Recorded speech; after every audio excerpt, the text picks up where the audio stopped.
দেখবেন কাকের বাসা, নিচে দেখবেন উঁয়ের ঢিপি। এই উঁয়ের ঢিপি যখন আপনি সরিয়ে দেবেন, খুঁজে পেয়ে যাবেন আপনি কুয়ার কুয়া খুঁজতে হবে। আব্দুল মুত্তালিব হুজুর মোটামুটি বুঝে গেলেন যে বিষয়টা কি হচ্ছে, লোকেশনটা কোথায় বুঝে গেল।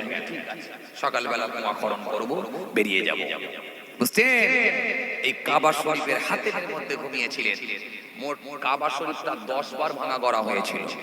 ইব্রাহিম আসলাম যখন অর্থনৈতিক পরিকাঠামো খারাপ থাকার কারণে যখন কাবা শরীফ তৈরি করতে লাগলেন, জিবরাইল ফেরেশতা এসে বলল, হুজুর একটু ছোট করে দেন। এই বাড়তি জায়গাটার নাম হলো হাতে। আর ইব্রাহিম নবী কুয়া, ইব্রাহিম আসলাম কাবা বাইতুল্লাহ বানাবেন, কাবা তৈরি করবেন, কিন্তু কি করে করবেন? কাবা বিরাট উঁচু হবে, উঠবো কি করে?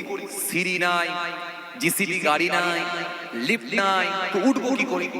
আল্লাহর তরফ থেকে একটা জান্নাতি পাথর পাঠানো হয়েছিল।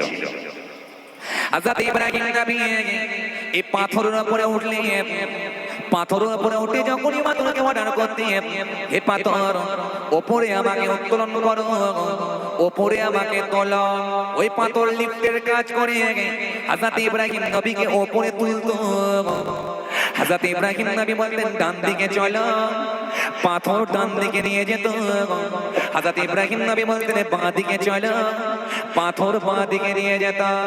হযরত ইব্রাহিম নবী যখন ওই পাথরের উপরে পা দিয়ে চারিদিকে ঘুরতে পারতে, এই বেহেশতি পাথরের উপরে পা দিয়ে চারিদিকে হযরত ইব্রাহিম নবী ঘুরে ঘুরে কাবা শরীফটা বানিয়েছিলেন।